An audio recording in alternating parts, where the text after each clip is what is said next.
अमृत विचार के health care conclave में रविवार को डॉक्टर्स का जमावड़ा लगा। डोहरा रोड के स्वर्ण फार्म लॉन में हेल्थ केयर कॉन्क्लेव 2024 के जरिए डॉक्टर्स को अपनी मुश्किलें जनप्रतिनिधियों के सामने रखने का मौका मिला। डॉक्टर्स और अस्पताल संचालकों के सामने आने वाली परेशानियों पर बिंदुवार चर्चा हुई। इस मार्च से पहले जो हमारा रजिस्ट्रेशन हो वो पूरे 5 वर्ष के लिए हो जाए कम से कम। होटल्स को भी देख लीजिए, आप सिनेमाघर को देख लीजिए, किसी भी शॉप को देख लीजिए, किसी का भी रजिस्ट्रेशन 1 साल का नहीं होता, लेकिन केवल हॉस्पिटल का रजिस्ट्रेशन 1 साल का होता है। मेरा महाराष्ट्र का रजिस्ट्रेशन है, मैं 11 साल से जूझ रहा हूँ। महाराष्ट्र से ही एंडोर्स करानी पड़ी, फिर मैंने MCI से करवाया, लेकिन यूपी से मैं नहीं करवा पाया। कार्यक्रम के मुख्य अतिथि वन एवं पर्यावरण मंत्री डॉक्टर अरुण कुमार, विशिष्ट अतिथि mayor doctor Umesh Gautam, cantt विधायक संजीव अग्रवाल, बिथरी विधायक डॉक्टर राघवेंद्र शर्मा, नवाबगंज विधायक doctor MP Arya, Bareilly International University के कुलाधिपति doctor Keshav Kumar Agarwal, Bareilly International University के उप कुलाधिपति डॉक्टर अशोक कुमार अग्रवाल और अमृत विचार अखबार के समूह संपादक शंभू दयाल वाजपेयी ने संयुक्त रूप से मां सरस्वती की प्रतिमा के समक्ष दीप प्रज्वलित किया। इसके बाद डॉक्टर्स ने एक के बाद एक अपनी समस्याओं को जनप्रतिनिधियों के सामने रखा, फिर चाहे अस्पतालों के रजिस्ट्रेशन की बात हो या फिर आयुष्मान कार्ड योजना के तहत अस्पतालों को होने वाले भुगतान में देरी की समस्या, डॉक्टर्स ने खुलकर अपनी बात रखी। वो हम यहाँ रखें एज ए IB प्रेसिडेंट। आजकल जो सबसे बड़ी समस्या जो पिछले कई वर्षों से हम चिकित्सक महसूस कर रहे हैं वो है रजिस्ट्रेशन की। हमें हर साल रजिस्ट्रेशन कराना पड़ता है। जैसे ही मार्च बीतता है हम सब रजिस्ट्रेशन के लिए 1 महीने के लिए गेयर अप हो जाते हैं। हर विभागों से NOC लेके 1 महीना हमें रजिस्ट्रेशन लगता है और हमने कई बार कोशिश भी की है। डॉक्टर अरुण कुमार सर ने काफ़ी कोशिश की है और हम चाहते हैं कि इसका एक बार और कोशिश करें ताकि इस मार्च से पहले जो हमारा रजिस्ट्रेशन हो वो पूरे 5 वर्ष के लिए हो जाए कम से कम। और ये बहुत दिनों से ये डिमांड चल रही है और ये किसी भी, मैंने देखा होटल्स को भी देख लीजिए, आप सिनेमाघर को देख लीजिए, किसी भी शॉप को देख लीजिए, किसी का भी रजिस्ट्रेशन 1 साल का नहीं होता, लेकिन केवल हॉस्पिटल का रजिस्ट्रेशन 1 साल का होता है। जो आयुष्मान योजना है सरकार की, एक शानदार योजना है, गरीबों के लिए विश्वास मानिए एक बहुत बड़ी आशा की किरण है, जिसकी वजह से वो गरीब जो कभी इलाज के अभाव में मरता था आज उसको इलाज मिल पा रहा है। ये तो एक पक्ष है सरकार का। दूसरा पक्ष ये कि आखिर यदि अस्पतालों के पास पेमेंट नहीं आएगा तो वो कब तक उन गरीब मरीजों का इलाज कर पाएंगे। सर, मैं आपकी जानकारी में लाना चाहता हूँ कि कुछ प्रदेशों में पेमेंट न होने की वजह से उन्होंने काम करना बंद कर दिया है। ये स्थिति हमारे प्रदेश में ना आए, इसके लिए मैं आप सबसे ये गुजारिश करना चाहूंगा कि प्लीज इसमें कुछ करिए। और ये बात केवल बरेली जिले की नहीं है, पूरे प्रदेश में हमारे ग्रुप बना हुआ है और सभी डॉक्टर्स जो हमारे बड़े बड़े अस्पताल को संचालित करते हैं उनकी पीड़ा है। पूरा उसका चिट्ठा सामने खुल जाता है। तो ये तो केवल टालने वाली बात है। और मेरा महाराष्ट्र का रजिस्ट्रेशन है, मैं 11 साल से जूझ रहा हूँ। यूपी मेडिकल काउंसिल मेरा रजिस्ट्रेशन करके नहीं दे रही है। फिर अल्टीमेटली मुझे MD की डिग्री महाराष्ट्र से ही एंडोर्स करानी पड़ी, फिर मैंने MCI से करवाया, लेकिन यूपी से मैं नहीं करवा पाया। ये स्थिति यूपी मेडिकल काउंसिल कि आजकल हम देख रहे हैं कि लेडीज में जो सर्वाइकल कैंसर है वो बहुत बढ़ रहा है और आंकड़े अगर हम देखें तो ये 2nd कैंसर है लेडीज में।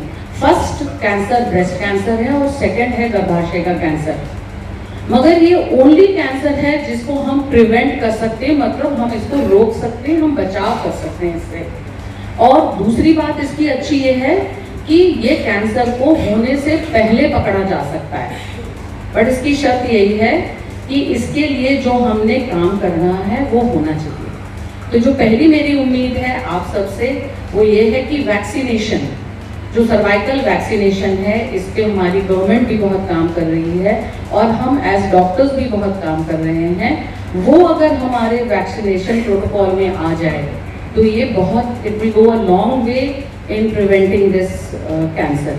हम ESI के विषय में जो आपने क्वेश्चन दिया कि हम सबके सभी चाहे वो होटल इंडस्ट्री है या वैसे इंडस्ट्री है, सबके पास जो हमारे स्टाफ होते हैं उनका ESI में रजिस्ट्रेशन होता है और उन्हीं के माध्यम से उनको सुविधा मिलती है। लेकिन बरेली में जो हमारा ESI सेंटर है वहाँ काम तो हो रहा है, जब वहाँ पे व्यवस्था नहीं होती तो हमारे कुछ अन्य हॉस्पिटल भी रजिस्टर उनमें साथ में रहे, अभी है एक आध, लेकिन उनकी संख्या बढ़े और वो अच्छी जगह जुड़ जाए तो मुझे लगता है कि हमारे कर्मचारियों को सीधे वो सुविधा मिलेगी। पहले हमें वहाँ रजिस्ट्रेशन कराना पड़ता है, तो वो जुड़े हुए हॉस्पिटल भी अगर अटेंड करेंगे उन्हें तो एक अच्छी चीज़ होगी। ये आपके माध्यम से मैं चाहूँगा पहुँचे आगे और ESI की फैसिलिटी सबको।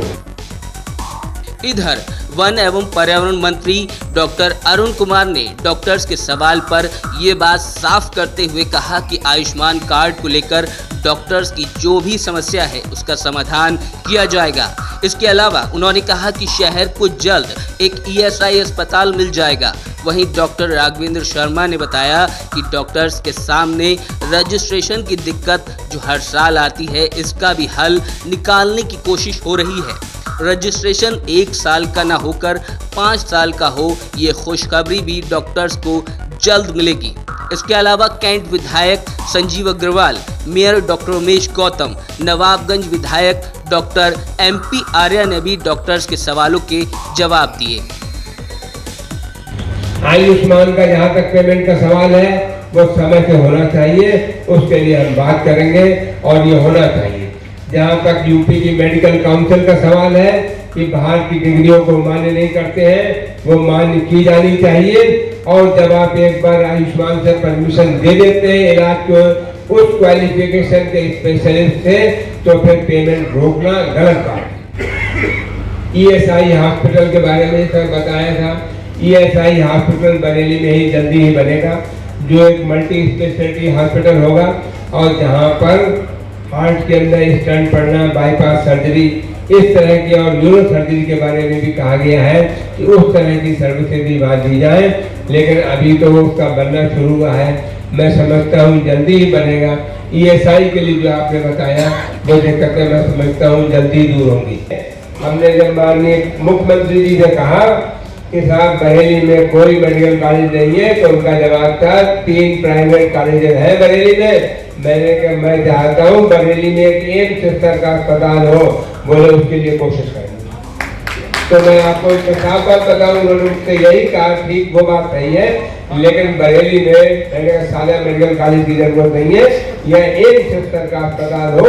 अव्वल तो वैसे भी यहाँ के जो मेडिकल कॉलेजेस हैं वो किसी एम्स स्तर के अस्पताल से कम सर्विस नहीं दे रहे, लेकिन फिर भी एक सरकारी एम्स स्तर का अस्पताल हो जाएगा तो बहुत अच्छा रहेगा। दूसरी बात, रजिस्ट्रेशन 5 साल के लिए बात हो गई है, जल्दी ही डिक्लेयर हो जाएगा और इसके लिए हम और डॉक्टर परमेंद्र महेश्वरी और हमारे मेडिकल सेल के कुछ डॉक्टर्स और स्वास्थ्य मंत्री जी से मिले भी थे और अब ये जल्दी ही डिक्लेयर हो जाएगा। फिर भी मैं चाहता हूँ IMA का भी एक लेटर रवीश जी आप मुझे लिखवा के दे दीजिएगा। मृदुला शर्मा जी ने बताया कैंसर सर्विक्स फीमेल्स में one of the commonest cancer है और इसके लिए वैक्सीनेशन होना चाहिए। मैं इसके लिए कोशिश करूंगा ताकि ये फ्री वैक्सीन और वैक्सीनेशन शेड्यूल में आ जाए। फिर भी अगर किसी को अपने नर्सिंग होम के रजिस्ट्रेशन में पॉल्यूशन की दिक्कत होती है तो मुझे कभी भी टेलीफोन कर देना। जिन विषयों पे RK सिंह साहब ने रखा, IMA के प्रेसिडेंट हैं, आदरणीय डॉक्टर अरुण कुमार जी बात कर चुके हैं, मैंने भी ये विषय रखा था। अब बहुत जल्दी ही जो रजिस्ट्रेशन होता है वो अब 1 साल का ना होकर 5 साल का होगा और बहुत जल्दी है आपके पास ये इन्फॉर्मेशन आ रही है। मेडिकल के हब की जहाँ तक बात है बरेली के लिए, तो मैं तो कहता हूँ हम सभी को गर्व होना चाहिए। हमें सभी को गर्व होना चाहिए कि आदरणीय देवमूर्ति जी ने एक SRMS के रूप में ऐसा मेडिकल कॉलेज दिया है कि दूसरे स्टेट के भी लोग हमसे कहते हैं भैया मैं एडमिशन करवा दूं। पहला अगर कैंसर की शुरुआत अगर किसी ने की थी बरेली, तो वो केशलता हॉस्पिटल से ही हुई थी और आज वो रोहिलखंड मेडिकल कॉलेज के रूप में बरेली की सेवा दे रहा है। तो बरेली में मेडिकल है और हमारा राजश्री मेडिकल कॉलेज। अभी बात 300 बेड की हो रही थी, तो निश्चित रूप से उस पर हमारी पहले बातचीत चल रही है। हम सबने मिलके भी बरेली में एक मेडिकल कॉलेज और उसको 300 बेड हॉस्पिटल को मेडिकल कॉलेज और उसके साथ पहले तो हम बात कर रहे थे उसको मल्टीपल सुपर स्पेशलिटी हॉस्पिटल में हम उसको कन्वर्ट करें और वहां पर एक अच्छे लेवल के जो एक कमी है बरेली में सरकारी उसको पूरा करें। और मुझे उम्मीद है कि जल्दी बरेली को ये सौगात योगी सरकार द्वारा मिले। जैसे बात क्वेट्स की चल रही थी अभी, मैं थोड़ा अलग ओपिनियन का हूं। पहली बात तो ये है कि क्वेट्स को अगर हम बंद करना चाहते हैं, कोई भी बंद करना चाहते हैं, तो मेरा मानना है कि सबसे पहले ये हो कि मेडिकल स्टोर्स पर दवाइयां केवल प्रिस्क्रिप्शन पर मिले, अपने आप क्वेट्स बंद हो जाएंगे। क्योंकि जब उन्हें दवाइयां ही नहीं मिलेंगी, खुद से रजिस्टर्ड नहीं है, परचेज नहीं कर सकते, पर्चा लिख नहीं सकते, क्वेरी बंद हो जाएगी। कार्यक्रम में शिरकत कर रहे बरेली इंटरनेशनल यूनिवर्सिटी के कुलाधिपति डॉक्टर केशव कुमार अग्रवाल ने बताया कि केशलता अस्पताल, Rohilkhand medical college, dental college शुरू करने के पीछे क्या प्रेरणा रही, किस तरह उन्होंने बरेली शहर और आसपास के जिलों से आने वाले मरीजों के लिए कैंसर के इलाज को रेडियोलॉजी समेत तमाम सुविधाएं स्थापित करने की ठानी। एमएस करने के बाद सीधे जसलोक चला गया बॉम्बे उस समय, और जसलोक बड़ा फेमस हुआ करता था, ब्लीच कैंडी वगैरह सब बाद में बने। तो मैं वहाँ पहुँच के मैंने सोचा कुछ नई चीज़ सीखी जाए, यूपी में तो जितना है सब देख ही रहते हैं हम लोग। तो वहाँ मैं हर चीज़ सीखी, मैं न्यूरो सर्जरी से लेके प्लास्टिक सर्जरी तक, यूरोलॉजी से लेके और क्या आप नहीं कह सकते सभी चीज़ें। उसके बाद अचानक एक दिन, जिससे कहते हैं ना कि कई बार कुछ डेस्टिनी होती है होने करके, अचानक एक दिन मैंने अपने वहाँ के जो 80 साल के सर्जन थे, जो डायरेक्टर थे, और ही वॉज ऑपरेटिंग विदाउट स्पेक्ट्स। मैं बड़ा इन्फ्लुएंस हुआ कि 80 साल की उम्र में बिना चश्मे के इतनी फाइन सर्जरी कर रहे हैं। तो मैंने पूछा, सर मुझे बताइए मुझे क्या करना चाहिए। तो इमीडिएटली उनका जवाब था, go back to your city और स्टार्ट टू प्रैक्टिस। मतलब बड़ी उन्होंने पते की बात कही, बोले कुछ बॉम्बे के अंदर रहोगे तो यही में खो जाओगे। पेरेंट्स ने सोच रखा था कि आपको बॉम्बे जाओगे वापस आना नहीं है इसको। तो मैं सोया और विश्वास नहीं करें, रात में सपना आया मुझे, उनकी बातों का शायद असर था कि बरेली इज कॉलिंग मी। मैंने अगले दिन मॉर्निंग उठा, मैंने रेजोल्यूशन दिया, चल दिया। हड़कंप मच गया क्योंकि मेरे को इतने डिपेंडेंट हुए थे ऑपरेशन थिएटर वाले कि मैं हर चीज़ में चलाया था, कार्डियक सर्जरी से लेकर न्यूरो सर्जरी सब मैं हेल्प करता था, प्रोसेस करता था, सीखता था। एनीवे बरेली आया, शुरू किया। जब बरेली आया तो मुझे लगा कि कुछ ना कुछ नई चीज़ शुरू करना चाहिए। सर्जन तो सभी लोग हैं, सभी चीज़ अच्छी कर रहे हैं। तभी दिमाग में कोई कैंसर का शुरू आया। कैंसर मैंने ट्रेनिंग करी थी 2 साल तक, उसमें एमसी नहीं होता था कैंसर में। श्री राम मूर्ति स्मारक अस्पताल व मेडिकल कॉलेज के चेयरमैन देवमूर्ति ने शहर में एक बड़ा मेडिकल कॉलेज स्थापित करने के पीछे की प्रेरणा के बारे में बताया। मैंने इस प्रेरणा क्या दी कि मैंने मेडिकल कॉलेज खोला। मेरे फादर के अंतिम समय में उनकी तबीयत काफ़ी खराब हुई, जिनको यहाँ पर मेडिकल सुविधा ना मिल पाई। तो हम लोग ने हेलीकॉप्टर से शिफ्ट किया था, क्योंकि वो मिनिस्टर भी थे, MP भी थे। तो DM ने फौरन इंतजाम कराया, और तभी मैंने अपने आप से संकल्प किया कि यदि मेरे पास कभी प्रभु ने कुछ धन बन दिया, सोच तो दे दी, तो एक मैं मेडिकल कॉलेज बनाऊंगा। जो कष्ट मैंने अपने पिता के अंतिम समय में देखा, वो मैं इस बरेली की जनता को वो कष्ट से वीर करने की कोशिश करूंगा।